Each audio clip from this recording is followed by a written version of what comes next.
सोनम वांगचुक मर जाएगा तो कौन सी बड़ी बात हो गई। अगर आपको भी ऐसा लगता है तो वीडियो ध्यान से देखना। सोनम वांगचुक एनआईटी श्रीनगर में पढ़े मैकेनिकल इंजीनियर है और कॉलेज से तुरंत निकलने के बाद उन्होंने कोई हाई पेइंग कॉर्पोरेट जॉब नहीं ली, बल्कि अपने भाई और 5 यंग लद्दाख के लड़कों के साथ मिलकर बनाई सेकमॉल यानी students educational and cultural movement of Ladakh. ये ऑर्गेनाइजेशन उन बच्चों को पढ़ाता जो सरकारी एग्जाम्स में फेल हो रहे हैं, स्कूल से ड्रॉप आउट बच्चों को वोकेशनल ट्रेनिंग दी, ऐसे इनोवेटिव पढ़ाने के तरीके निकाले जो लद्दाख के लोकल एनवायरनमेंट से इंस्पायर्ड थे और नए स्कूल्स बनाने के बजाय एग्जिस्टिंग सरकारी स्कूल्स को बेहतर बनाने के लिए काम किया। और ये मॉडल इतना अच्छा चला कि 33 गांवों ने इस तरीके को अपना लिया। वांगचुक ने लद्दाख मेलोंग बोल के एक मैगजीन भी स्टार्ट की जिसमें वो लद्दाखी कल्चर और लैंग्वेज की बात करते। 1994 में इन्होंने लॉन्च किया ऑपरेशन न्यू होप। ये भी पूरी तरह से लद्दाख के एजुकेशन को बेहतर बनाने की मुहिम थी और इस ऑपरेशन होप को तो लद्दाख के सारे स्कूल्स पर अप्लाई करके एक ऑफिशियल पॉलिसी बना दिया, जिसके तहत 1000 से ज्यादा टीचर्स और वॉलंटियर्स ट्रेन किए गए। और इन्हीं कामों की वजह से वांगचुक को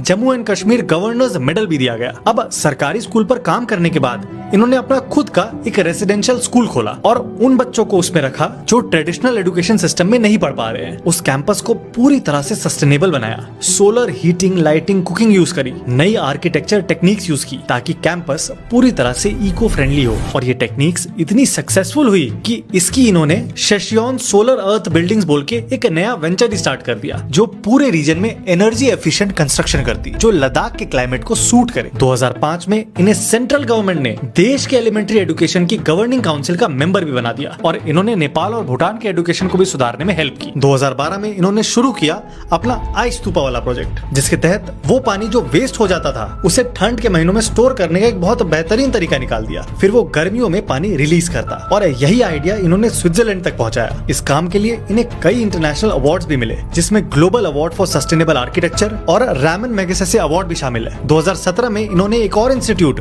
जो इस बार हायर लर्निंग पर फोकस था, हिमालयन इंस्टीट्यूट ऑफ ऑल्टरनेटिव्स को एस्टैब्लिश किया। 2021 में इन्होंने सोलर हीटेड मिलिट्री टेंट बनाए। अब इतना कुछ करने के बाद 2024 में इन्होंने लद्दाखियों के अधिकार के लिए 21 दिन का फास्ट किया और लेह से दिल्ली पैदल यात्रा की। अब लद्दाख में हुए वायलेंट प्रोटेस्ट में वांगचुक का रोल है ये बताकर इन पर एनएसए लगाकर सरकार ने इन्हें 170 दिनों तक जेल में बंद रखा, जिसके बाद सरकार ने बिना कोई रीजन दिए इन्हें छोड़ भी दिया। सोच के देखो, वो आदमी जिसने अपना पूरा जीवन एजुकेशन के लिए समर्पित कर दिया, वो पिछले 18 दिनों से हमारे अधिकारों के लिए भूख हड़ताल पर बैठा है और हम बस उसके मरने का इंतजार कर रहे हैं। उसे सपोर्ट करने के बजाय उल्टा उस पर ही सवाल उठा दे रहे हैं और प्रेशर भी उस पर ही बना रहे हैं कि आप अपनी भूख हड़ताल तोड़ दो। खैर,